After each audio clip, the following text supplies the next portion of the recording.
He saved a crow as a boy. Years passed, but the crow never forgot. It had been a rainy morning when he found it, soaked, shivering, barely breathing beneath the branches of a tree that had fallen the night before. Most would have walked past, but not him. At just 8 years old, he had no idea how to help, only that he had to try. So he wrapped the crow in his only dry shirt, carried it home, and made a nest from a shoebox and an old towel. He fed it droplets of water, bits of bread, and kindness. And somehow the crow lived. For 3 weeks they were inseparable. It perched on his shoulder, ate from his hand, cawed at strangers that came too close. His parents had warned him, "It's just a bird, don't get too attached." But the boy didn't listen, because it wasn't just a bird to him, it was the first thing in the world that looked at him like he mattered. When it flew away, he stood in the yard for hours, calling its name, hoping, waiting. But the sky stayed silent. He grew up, moved away. Life hardened him. His hands learned to carry more than shoeboxes. His eyes forgot how to look for wings. And yet, some part of him never stopped scanning the sky. Until one morning years later, when he opened his window and found something sitting there. Black feathers, sharp eyes, a crow, but not just any crow, the one. At first, he thought it was a coincidence, just a wild bird seeking food or shelter. But then he saw the way it looked at him, tilting its head the same way it used to, hopping forward, not afraid, letting out a familiar caw, low and short. He froze, because something inside him stirred, something he hadn't felt in a long, long time. That soft place inside him that remembered being 8 years old, holding a broken creature in his hands and believing he could make a difference. He crouched slowly, his hand outstretched like he used to do. And just like before, the crow stepped onto his palm without hesitation, as if no time had passed, as if no distance had ever been between them. It stayed, not just for a moment, but for days, perched on the railing, on his shoulder, on the back of the old rocking chair by the window. Neighbors noticed. "Strange bird you got there," they said, "like it knows you." And he would nod, but never explain. Because how could he? How could he put into words the way it sat with him on sleepless nights, or tap the window exactly when he felt lowest? How could he explain how it nudged open an envelope he'd been too afraid to read, or dropped a coin at his feet the day he couldn't afford lunch? He began to talk to it, not in words meant to be understood, but in the kind meant to be heard anyway. About how hard things had become, about the job he lost, the family that drifted, the parts of him he didn't know how to fix. And the crow just listened, never interrupting, never judging, just there. And one morning it brought something, a piece of string, bright red. He didn't understand at first, but the next day it brought another, and another. Red, yellow, green, blue, bits of ribbon, shiny buttons, a rusted key, always left in the same place, his windowsill. Until one day curiosity overtook him. He followed the crow, through the park, down back alleys, across streets and sidewalks he hadn't walked in years, until it stopped. In front of a small community center he'd never noticed before, and hanging outside, tied in dozens of knots and loops, a string of bright colors, just like the ones the crow had brought him. Inside, people were gathering, talking, smiling. A sign read, "Community Workshop, Healing Through Small Things." He stepped inside. He didn't know why, but the crow stayed outside and waited. Like it knew this wasn't its moment, but his. Like it had led him there, not to be thanked, but to witness something heal. He stood inside that room, unsure of what to say, unsure if he even belonged. But someone smiled, offered tea, asked his name, and no one asked why he looked like he was about to cry. So he sat, he listened, and when his turn came to speak, he didn't talk about jobs or losses or years gone by.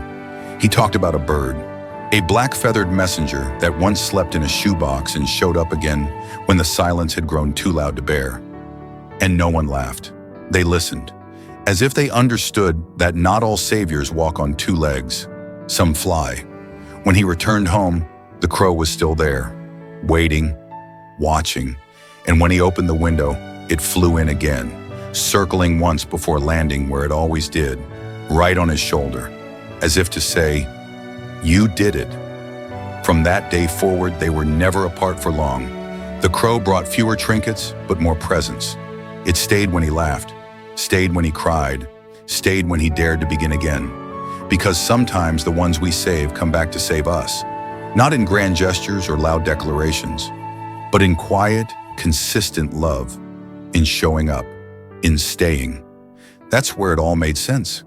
Not in how fast the world moved or how much he had lost, but in what chose not to leave. In the small, unshakable moments where something or someone returns. Not because they have to, but because they remember and because they care. It wasn't about repayment. It wasn't about being owed. It was about remembering who showed up when it mattered most and daring to do the same in return. The crow didn't fix his life. It didn't find him a job or make the world gentler, but it made him feel less alone in it. It gave his mornings purpose, his evenings company, his silence meaning. And in doing that, it helped him find his voice again. He began to walk more, to speak more, to write again, even if the words didn't always make sense. He found comfort in the ordinary, warm light through a window, the rustle of wings, the weight of something wild choosing him over and over again. Not for food, not for shelter, but for the simple act of being together. And others noticed, not just the bird, but the man he was becoming, the way he stood a little straighter, laughed a little easier, reached out a little more. They didn't know the story behind the crow. They didn't need to, but they knew something sacred had happened, because healing often looks like nothing at all from the outside. Just a man and a bird, a porch and a sky, a quiet promise being kept every day without fail. And in a world that forgets too quickly, that kind of memory, of kindness, of connection, of second chances, is everything. Because in the end, it wasn't the grand gestures or the loud declarations that saved him. It was the quiet consistency of being remembered, of being chosen, every single day. It was in the familiar sound of wings beating against a morning sky, the scrape of claws on windowsill wood, the soft gaze of a creature that had no reason to return, but always did. And in those repetitions, life became bearable again, then meaningful, then beautiful. He learned that not all families share blood. Some are built through compassion, through silent understandings and years of unspoken loyalty. The crow became more than a bird. It became the proof that something good he did once still mattered, that one moment of kindness could ripple forward in ways he could never have predicted. And that changed how he saw the world. He started noticing things again, the way leaves tremble in the wind, how strangers offer small smiles, the kindness in tired eyes. He stopped expecting loss, stopped bracing for abandonment. Because every day the crow came back, it whispered, "You are not alone." So he began to live as if he believed it. He began to live like someone worth coming back for. And that made all the difference. Because once he stopped looking for the grand meaning of life and started honoring the small ones, everything softened.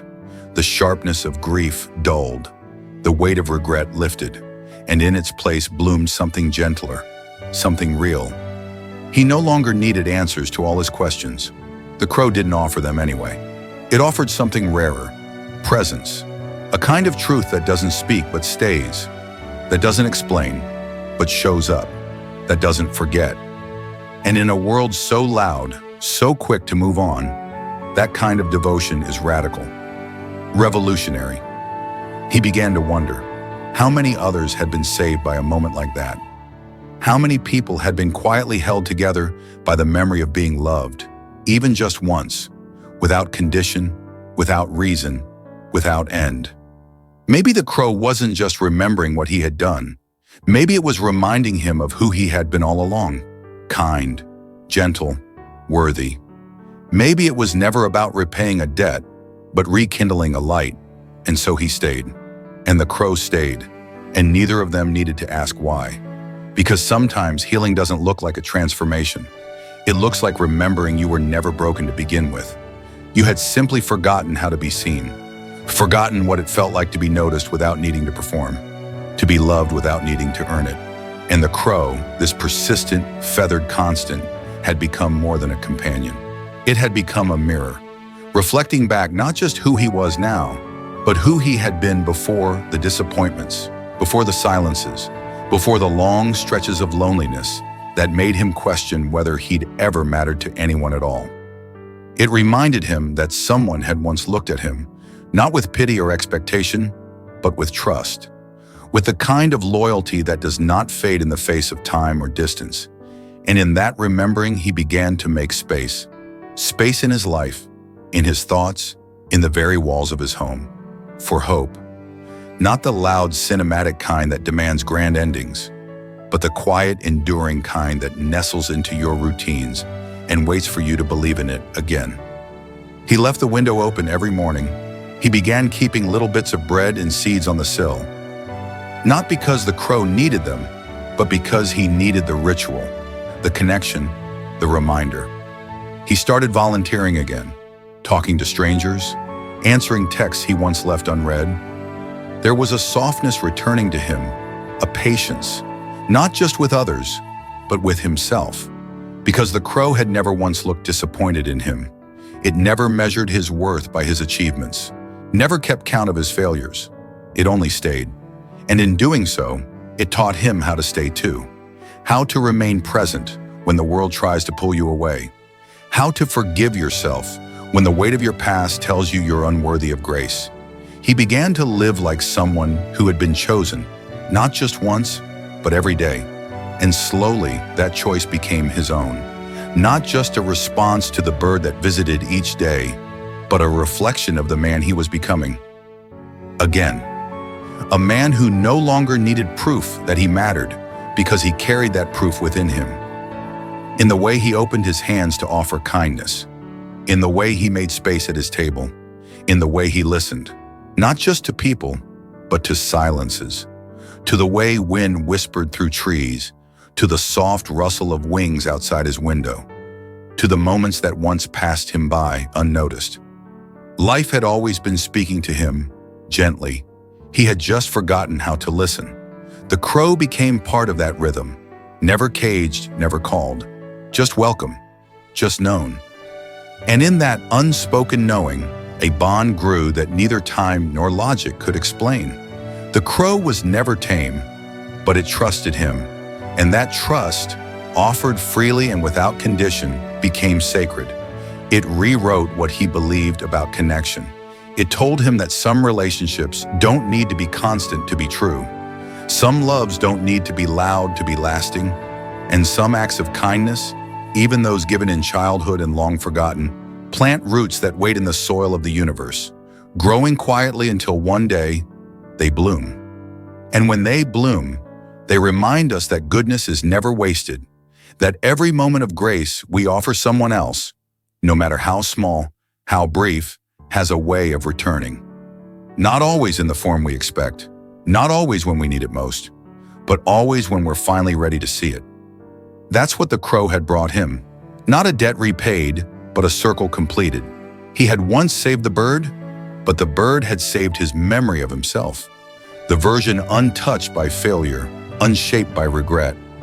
The boy who once reached out with nothing but compassion in his chest and a trembling bird in his hands. That boy had been buried under years of forgetting, of trying too hard, of being let down. But in the unwavering gaze of this crow, returning day after day, something shifted. Not in a dramatic, cinematic way, but slowly, steadily, like the first light of dawn dissolving the dark. He wasn't just remembering the act of kindness, he was remembering the feeling that came with it, the sense that even the smallest creature mattered, that life, all life, was worthy of care. And if that was true for the crow, maybe it was still true for him too. So he began to live like someone who mattered. Not to everyone, but to something, to this bird, to the trees that remembered his footsteps, to the children he smiled at when they passed by his garden. He stopped waiting for the world to notice him again. He chose to notice the world instead. The way the crow tilted its head when it looked at him, the shape of clouds that mirrored wings, the rhythm of seasons, each one echoing that same unspoken truth. You don't have to be loud to matter. You just have to be real. The man who once believed he had been forgotten had become someone remembered, because he had finally remembered himself. And that was more than enough, because it no longer needed to be grand or celebrated. It didn't have to be told in stories or written in books. It was enough that it existed, that this quiet, impossible friendship had lived and mattered, that two lives separated by species, by decades, by everything the world says should divide them, had chosen instead to belong to each other, not out of habit, not out of need, but out of something deeper. Recognition of kindness once given, of kindness returned. The crow still came, sometimes just for a moment, sometimes for longer. Perching on the same branch near the man's kitchen window, tilting its head, watching with those ancient, knowing eyes. And the man always noticed. He always stepped closer, not to own, not to tame, but simply to witness. It became a ritual. The small exchange between two beings who never spoke the same language, but understood something far more important.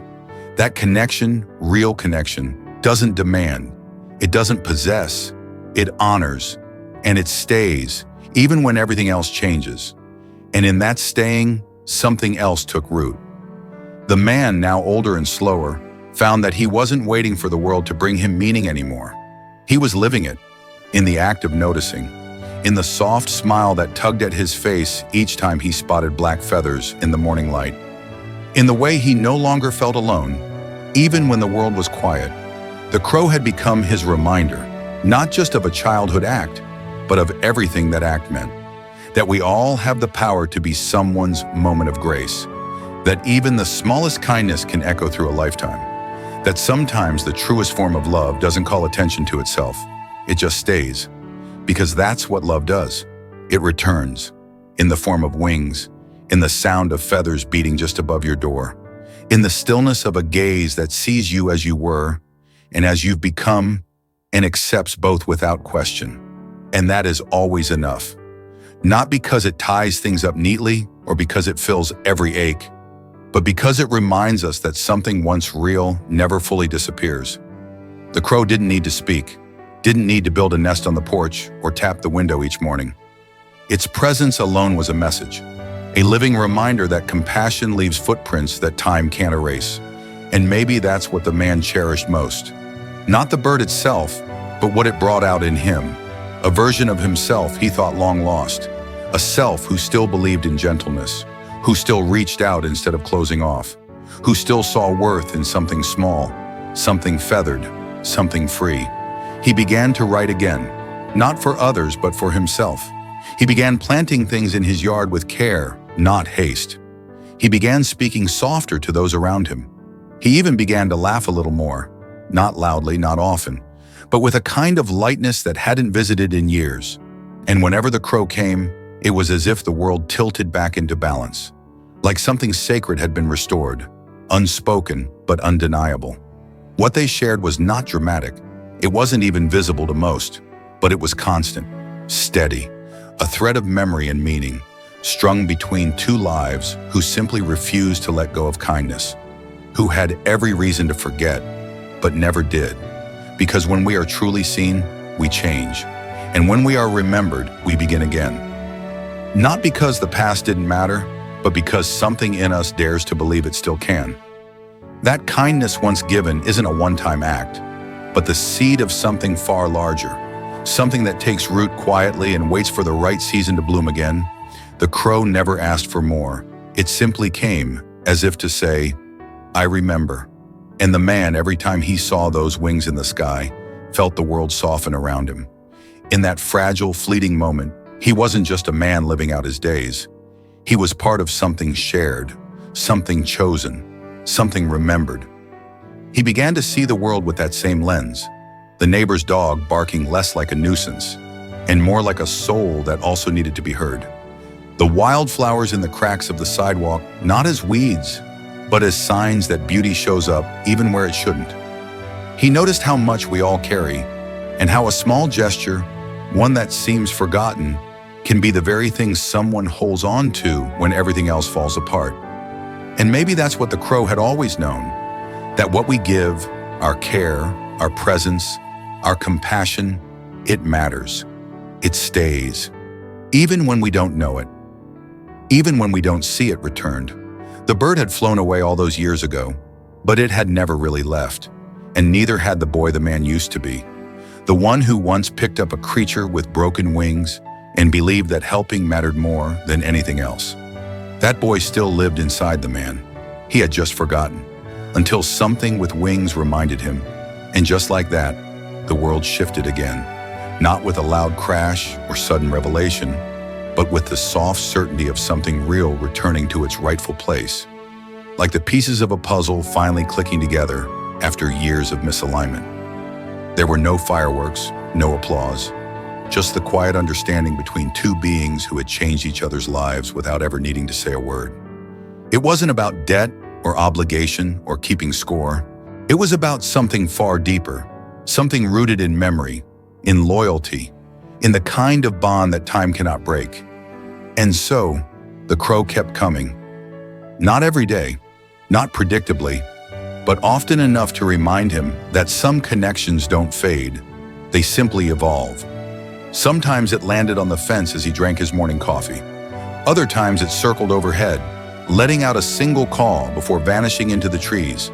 And every time, it brought back not just a moment, but a feeling.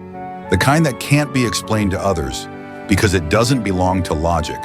It belongs to the heart, to something older than reason, to the part of us that still dares to hope.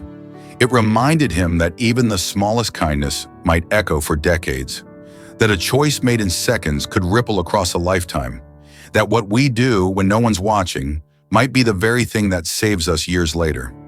He never told anyone about the crow, not really, because it wasn't a story that needed telling. It was a story that needed living, a sacred, quiet truth that stitched itself into his days, his thoughts, his sense of self. And that was enough, not to erase the losses, not to undo the wounds, but to offer something else, a thread of meaning, a reason to keep going, a reminder that we are never truly alone if even one soul remembers our kindness. That in the end is what we leave behind, not titles, not wealth, not the noise we make in the world, but the quiet imprints of grace we offered when no one demanded it. The crow became more than just a bird. It became memory made manifest, a guardian of a boy's goodness, a witness to the man he had grown into. Every visit was like a blessing whispered on the wind, a nod from the universe that nothing beautiful is ever truly lost. It simply waits for the right moment to return. And maybe that's what kept him going. Through the colder seasons of life, when loneliness lingered longer than it should, when the days felt too heavy to carry, that soft presence reminded him that he mattered, that he had mattered, that someone remembered. And sometimes that's all it takes. One being, one soul, to say without words, "You changed me. I'm still here because of you." In that understanding, the man began to change again, not back into the boy he once was, but into someone braver, someone softer, someone who didn't just hope the world could be good, but began acting like it already was. He offered more than smiles now. He paused when others rushed. He looked people in the eyes when they spoke. He listened the way the crow had listened, without judgment, only presence. And the crow, watching from above, understood. The kindness it had once received was now being scattered again, like seeds in a field that had finally begun to bloom. Because that's what kindness does. It doesn't stop with us. It doesn't end at the moment it's given. It lingers. It multiplies. It finds a way. It remembers. In the silence between seasons. In the way sunlight filters through the trees just right on certain mornings.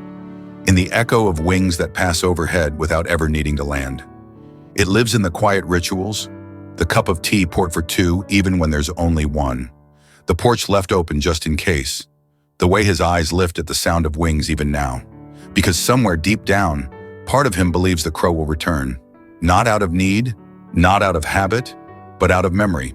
And memory, when born of love, becomes devotion. Years passed, his hair grayed, his steps slowed, but the space in his heart where that bird had once perched only grew wider. And in that space, other kindnesses took root. Neighbors he once waved to became friends. Children he passed in the park came to sit by his bench. Strangers became stories. Because once you are truly seen, you cannot help but begin to see others. And the man had been seen by a creature no one else noticed, who had once held his life in its beak and chosen to offer mercy instead. So he paid it forward, not because he owed it, but because it had changed him. The crow had reminded him who he was, and now he would remind others. Through the smallest things, a door held open, a hand on a shoulder, a name remembered. That was the real gift. Not the rescue, not even the loyalty, but the transformation, the becoming. Because kindness, when witnessed, doesn't fade. It plants itself in the soul and grows in ways no one expects, and sometimes it returns in feathers. Sometimes in laughter, sometimes in the quiet knowledge that you are not alone. It remembers. And because it remembers, you remember too. Not just the crow, or the moment, or the forest clearing where you once left crumbs behind, but the feeling, the undeniable warmth that comes from being noticed, from mattering, from knowing that in the vast sprawl of life, someone, something, once chose you. That kind of memory doesn't sit neatly in the mind. It wraps itself around your breath, your bones, your becoming. And in the quiet corners of your day, when your hands touch weathered wood, or your eyes meet a passing shadow overhead, it comes back, gentle, undeniable, like a tide that never forgot the shore. He started walking again, not far, not fast, but with intention, sometimes with breadcrumbs in his pocket, sometimes with a story on his lips. And when people asked him why, he only smiled, because how could he explain that once, long ago, he had saved a creature who, in return, had saved him, that it wasn't about what had happened then, but what it had made possible now. Every act of care, every choice to stay kind when the world grew hard, every decision to see beauty where others saw only noise. All of it, seated by a bird with bright eyes and a memory as long as time. And in that truth, he found peace. Because legacy is not what we leave behind, but what we breathe into the lives around us while we're still here. In his, it flew on wings. It echoed in laughter. It settled softly in the moments no one else noticed. It was in the child who bent to feed a sparrow, the stranger who stopped to lift a fallen glove, the friend who remembered the exact way your name sounded when spoken with care. All of them, tiny reflections of a love once given freely and returned again and again in ways too quiet to measure, but too powerful to deny. He remembered, and because he remembered, he became more. And in doing so, he taught others that kindness doesn't need a witness, or a reason, or even words. It only needs a place to land, and the courage to stay. Not because staying is easy, but because it is sacred. Because in a world that spins too fast and forgets too easily, to stay is an act of rebellion. It is choosing connection over convenience. It is choosing to remember when forgetting would be simpler. The crow had every reason to disappear into the sky, to live its wild life untouched by the past. But it returned, again and again. And with each landing, it reminded him, this mattered. What you did mattered. Who you were, even when no one was watching, mattered. That truth, once invisible, became his compass. He began to speak more gently, not only to others but to himself. He forgave a little quicker, listened a little longer, and looked up a little more often. Not searching for the crow, but for what the crow had given him. Proof that our smallest acts are never truly small. That in 1,000 unseen ways they ripple, they shape, they stay. That every time we choose kindness over anger, presence over distraction, we leave behind a map. A trail someone else might one day follow when they're lost and looking for proof that the world can still be good. He didn't need the bird to come anymore, but still it did, perching on the same branch, watching from the same wire. Not out of obligation, but out of recognition. They were no longer just a boy and a bird. They were a story, a truth, a whisper passed down between species, between silences, between the spaces where language fails but love remains. And that story? It kept being written, in glances, in gestures, in generations. Because kindness doesn't ask to be remembered, but somehow it always is. Etched not in stone, but in the softer places, in habits, in hushes, in the warmth that lingers long after a stranger has smiled at you for no reason. It's there in the unexpected feeling that someone, somewhere, once chose gentleness over anger, and that choice made its way to you. Like a seed carried on the wind, not knowing where it would land, only that it had to be released. The crow's return was never about repayment. It was the echo of a truth he had once lived, that the best of us is never lost. It waits patiently to be remembered. It hides in feathers, in footsteps, in the steady beat of a heart that refuses to forget what kindness felt like when it was needed most. He didn't talk about the crow often. He didn't need to, because the proof was all around him, in the way his home felt open, even when it was quiet, in the way his gaze softened when he looked out the window each morning, in the way he lived. That's what the bird had left behind, not a debt, but a way of being, a reminder that we all have the power to become the kind of person someone or something might come back for. And long after he was gone, they would say the same thing. He once helped a bird. But those who knew better, who watched the way he helped everyone after, would say something else. No, a bird once helped him. And that changed everything, not just in his life, but in how he moved through the lives of others. He stopped seeing kindness as something optional or extra. He began to see it as the core of who we are, or who we could be if we let ourselves be shaped by what stays. The crow had given him a second chance, not just at connection, but at remembering his own capacity to matter. And because of that, he lived as though every interaction was sacred. He paused before speaking. He listened with both ears and with his heart. He showed up, especially when it was uncomfortable, because someone had once done that for him, with wings, with patience, with no demand in return. And every so often, when the wind was just right and the trees held their breath, the crow would return. Not to remind him, but to rest. Not to ask, but to witness. To perch beside the window where the man now sat with gray in his hair and stories in his hands. And in that silence, they understood each other perfectly. Because some friendships are not bound by time. Some loyalties don't need to be named. They just are. And in the quiet spaces between them, what was once a simple act of kindness had grown into something enduring. A living testament that even the smallest good deed, done once long ago, can echo into a lifetime of meaning. The kind that doesn't need monuments or applause to prove it existed. It shows up in the everyday. How someone greets a stranger, how they pause to help a fallen bird, how they choose softness even when the world demands hardness. That one act, the saving of a crow all those years ago, didn't just change the course of the bird's life, it redefined the man's own. Because once you've been the reason something fragile takes flight again, you never forget how much strength there is in tenderness.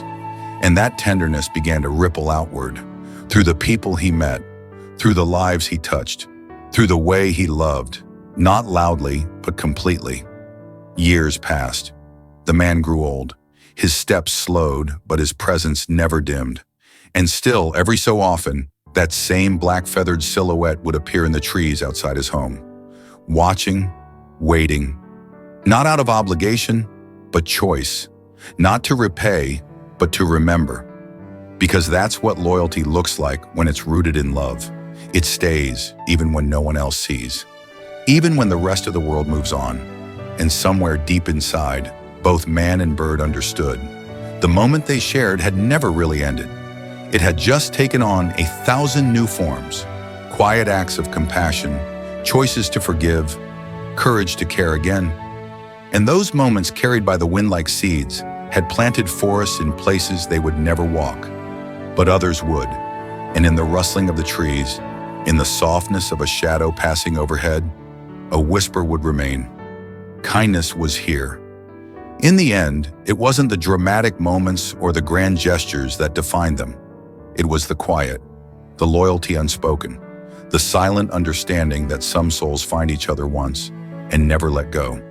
He had saved a crow, and the crow in return had saved him 1,000 times over. Each time he forgot that gentleness matters, each time the world tried to harden him. Their story wasn't one that needed telling to be real. It lived in the spaces in between. A perch on an old wooden fence, the soft flap of wings overhead, the warmth of being remembered when no one else was watching. It lived in the truth that kindness doesn't disappear when the moment passes. It lingers, it teaches, it becomes the very air we breathe. And long after the man was gone, and the crow flew to different branches, their bond remained etched in the hush of the forest in the hearts of those who dared to care, quietly but completely. If this story stayed with you, be the reason someone remembers kindness.